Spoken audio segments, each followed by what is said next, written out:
This is Eye on Real Estate. Changing our name. It was more like a big bear wolf or something. More like you really need to clean your pores, real estate. I was looking at my pores this morning. I need a facial. Okay. Well, I think that we both could use some, some love. We could use some love. I'm now trying to get this to share to my Facebook page because, social media. So, couple of things. Okay. We're going to talk about Q1. I thought I would be good to mention. I thought we were going to be apolitical on this. No.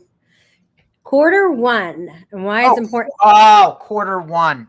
But I thought it would be a good time for me to tell you that I have booked a flight next week to go to the beach from the 28th to the 4th. And that's one of the reasons why Q1 is so important, because if you didn't have a good Q1, you ain't booking a early Q2 vacation.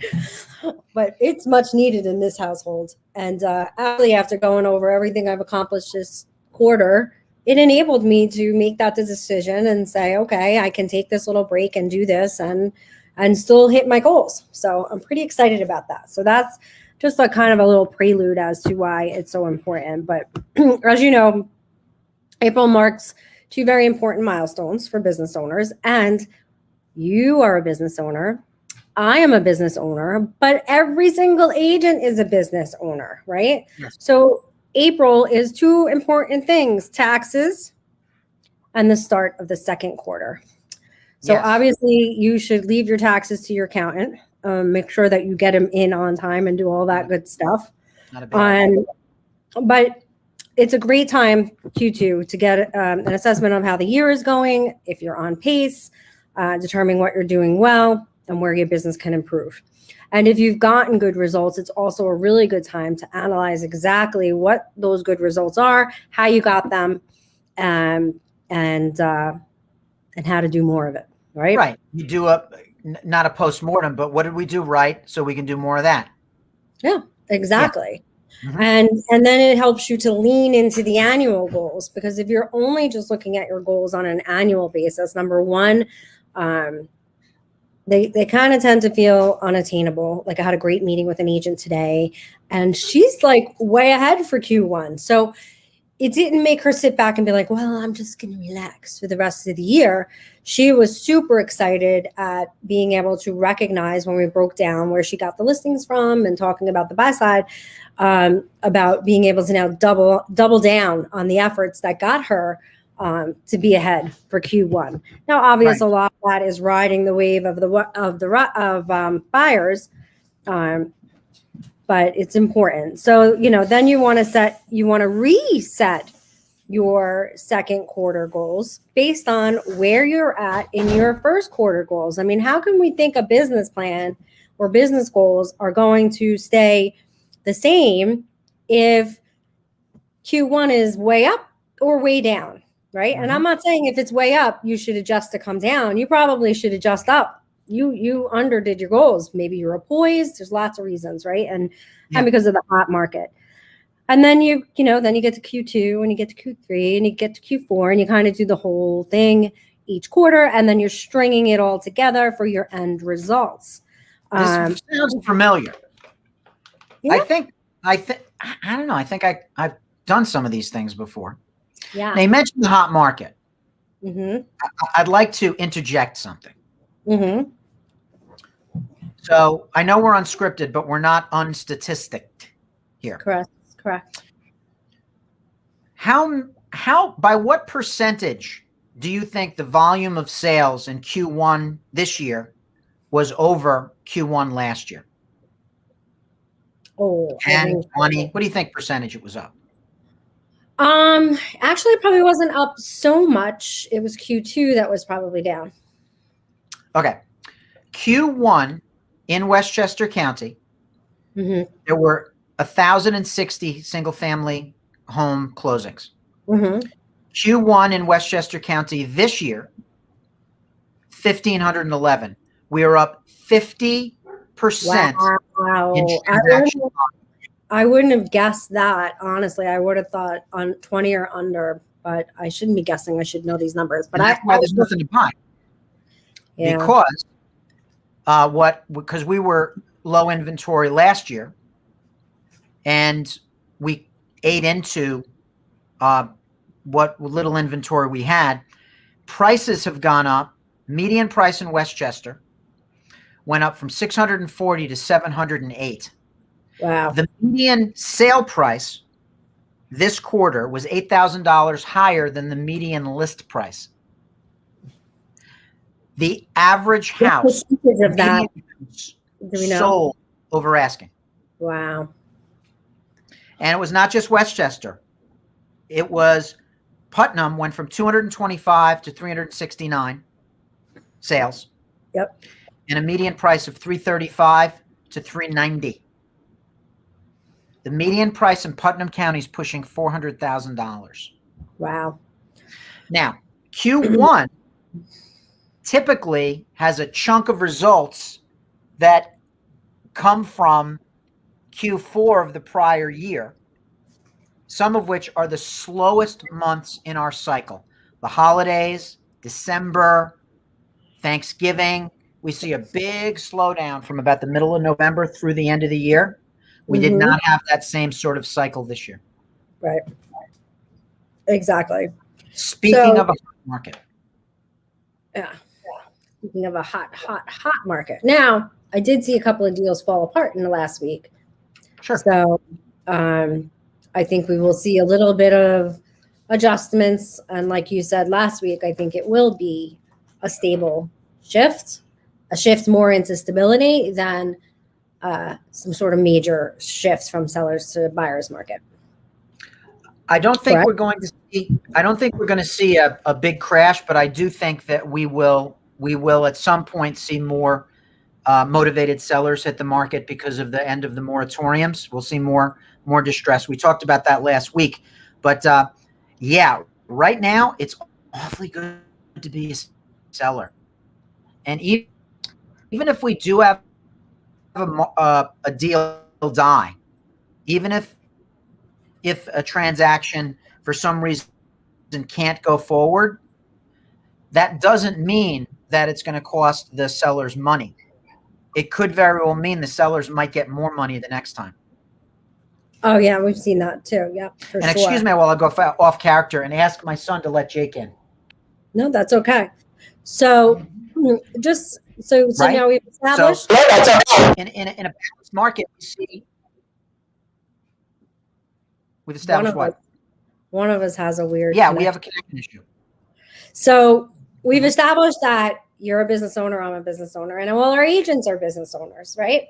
So one of the most important things also, it's not just to see how well you're doing, it's to see how much money you spent so far this year and where you're at on taxes and what the trajectory of that looks like. To see how much money you spent so you can figure out what your profit margin is. Understand the numbers like sales revenue, gross and profit margins, overhead costs, and your monthly profits and losses. These are not things that you should wait till the end of the year to go to your accountant and then there you go with a $55,000 bill that you were not expecting and anticipating, obviously. And then once you start being productive, you should be doing your taxes quarterly, right? How can you do your if you're doing your taxes quarterly, you're going to have such a thorough understanding of all of those metrics, which is super important to run a healthy business.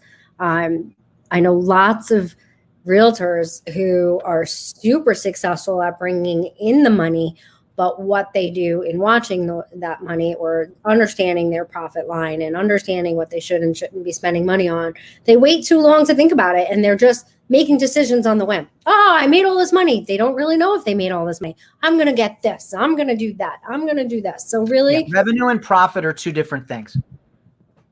As I have learned, as I've discovered. From if you are a team leader or a broker, you definitely want to be doing quarterly check-ins, and Q1 check-in is the most important for all the reasons that we have mentioned, but especially team leaders, never mind brokers, team leaders, you want to have a Q1 report just to make sure that you did your goals correctly. Do they need to be readjusted? Because if you're readjusting your goals, you have to readjust everybody else's on your team. And you need to identify what specific factors either led you to not hitting your goals or that you're kicking your goals in the tush, so that you can double down on the things that you're getting success on, and sort of either tweak or figure out whether it's a time blocking issue or something that somebody needs to learn that they're not hitting their goals. So super important to also do that with your team. And then as a broker, obviously you want to do it with all your agents, so that the same thing, they're not looking too far down the road and just never really knowing where they're at. It's like going back to using the lighthouse system, to guide you. You have often said that you focus on expanse. This is not your invention, but it is something that you've said. And if the metrics here, then there are things that will haphazardly flap in the wind because you don't know what adjustments to make. Yeah. And then once you figure it out, especially the good stuff, then you want to reevaluate your commitment to it. So you understand what you need to do, and then reevaluate your commitment to, because we tend to be like a cell phone, right? When you start at the beginning of the year, just like a cell phone at the beginning of the day, it's fully powered and, feels like it's going to last forever. And I don't know about you guys, but I get up pretty early. So by like 11:30, 12, my phone is just rapidly going into that yellow and red zone. And then all of a sudden it's dead. So, you really have to pay attention in between and make those tweaks and recommit as many times as possible in order to get those long-term done. Or long-term goals accomplished and achieved. Yes. And then also making sure everybody's aware of the team goals, the office's goals, and your own goals. So you know what this means, though? What? This means meetings. Yeah. People don't like meetings. Well, if you don't like money, don't have any meetings. How to avoid meetings. No, if you like money. We have terrible connection. Yeah, I don't know if it's you or me. Like money, you'll do meetings. Meetings make you money. What else can we talk about on Q? That's like kind of all I got as far as measuring Q1. Okay. I love to hear your thoughts on Q2. I like what Pat says here. Okay, for Q2, you can hear me now? Mm-hmm. Okay. For Q2, we have to gird our loins. We got a call earlier today. For example, a referral source of mine, someone has a house they want to sell, but they don't want to list it. They just want me to find a builder. Why would you not want to put it on the market? Why would you want to sell in secret when we're going into the spring market and you don't necessarily need a builder? You've lived there for 30 years. You haven't been in the real estate market for decades. Why do you know you need a builder?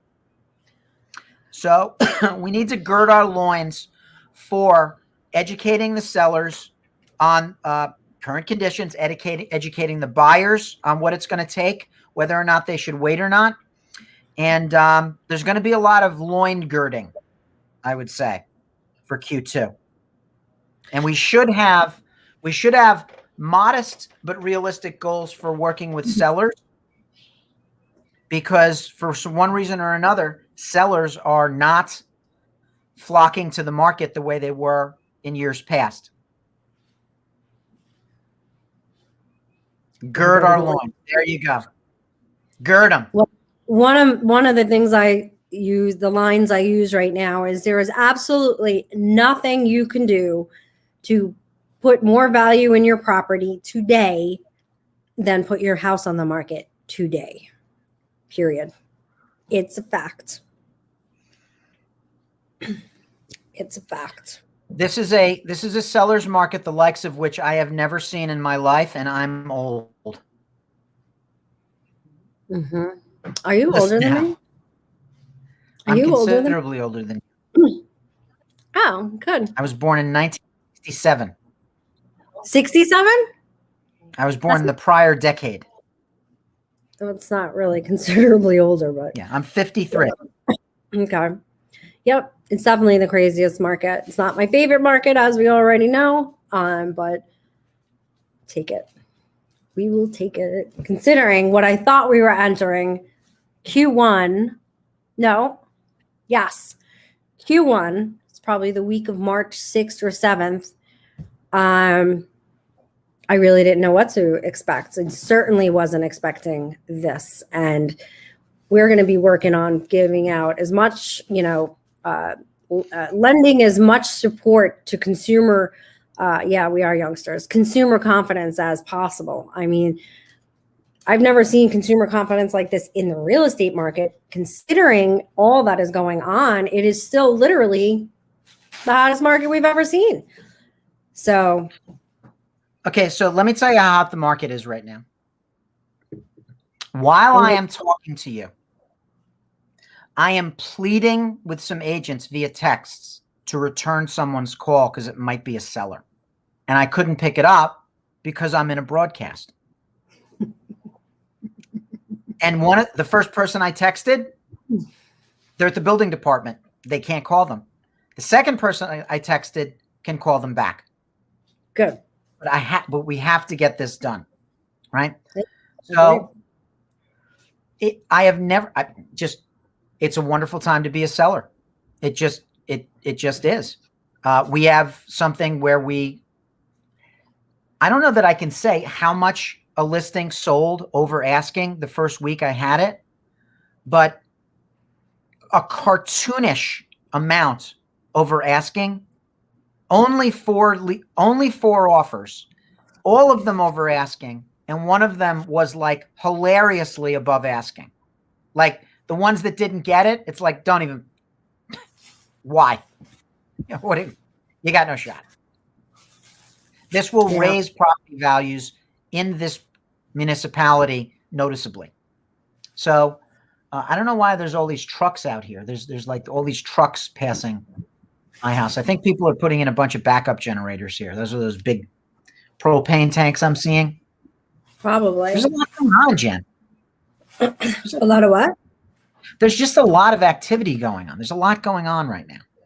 Oh, yeah. But even shopping, the shopping numbers are way up, like retail purchases, I mean, rather than shopping.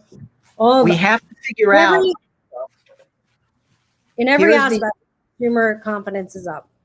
Here though is the untapped market. You ready? The untapped market in this crazy economy are the people that are not enjoying the fruits of this sort of boom, are the people that are hunkering down, who've been devastated by COVID. They've had to close their businesses, lost their jobs, have not, are one of the tens of millions of people who are or underemployed, who are either going to have to cut costs, sell their property, or find a less expensive property, or all of the above. Yeah, agreed. And it's hard to do when there's no inventory. I want to sell, but I have nothing to buy, and that's what's going on there, But like we said, you can be protected in a contract. You might as well get your line in the water. If the shark comes on the line and you don't want it, cut the line. Cut the line. So we're up 50% in Westchester for the number of transactions for single family homes. Wow. From 1,060 to 1,511. And we're up not quite. No, I think more than 50%. Let me do some quick math here. This is very bad when the guy with the English degree has to. I've done math with you before. How about with the girl with like no degree is doing the math with you? 64%. 64, like Putnam County is up 64% in transaction totals. I mean, that's just, it's crazy bananas. Yeah, that's crazy. So that's all I got, Jen. And I think I have a daughter walking in the door soon. I don't know. Well, I would like to revisit this in Q2 so we can sort of keep tracking because it's an interesting year. It's not quite as simple as other years to figure out the trajectory going forward. So I look forward to doing that. And if you're an agent and you don't have anybody to discuss your Q1 goals with, reach out. If there's anything we can do to help you sell more real estate, we certainly will, regardless of your affiliation. And otherwise, you guys have a great week, and we'll see you next week on Real Estate Unscripted. I got to get back